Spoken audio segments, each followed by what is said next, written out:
Pero paano mo nagawa yun? Naalala ko na. Naalala ko na kung bakit ako nandito. Natatanda ko na kung bakit ako lumalabas. Isang tanong na lang. Mr. AC, may plano na ba? Laban.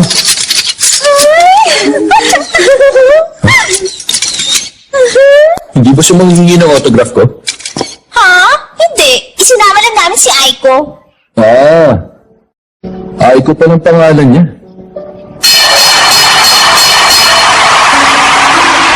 O ano? Ibang klase yung laban ko kanina, hindi ba?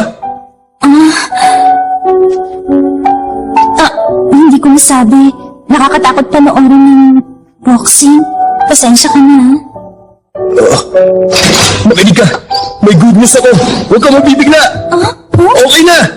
Sa wakas na ayos na nila yung magiging world title match ko! Totoo na to, Aiko! May papakita ko na rin sa yung galing ko, Aiko! Hindi na ako makapaghintay sa laban na yun!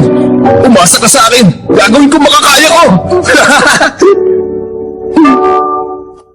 Eddie, kung ganun pala, hindi ko muna pwedeng sabihin sa'yo yung magandang balita ko. Ha? Bakit? May nangyari ba? Basta galingan mo, ah. Umaasa ako sa'yo. Tama. Gusto kong maging maganda ang tingin sa akin ni Aiko. Gusto kong magpasikat sa kanya. Gusto ko na maging asig sa panin. Parang napakababo. Pero, yun talagang pinakamahalagang bagay para sa akin. Tama. Yun nga. Yun na nagbibigay sa akin ng lakas. Nakatayo pa rin siya. Nananalo ako. Nananalo ako para sa kanya.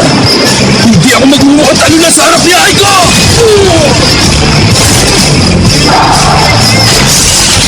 Nararamdaman ko ang bawat butong nababalik sa katawan ni dati. Kapag nagtagal pa ang laban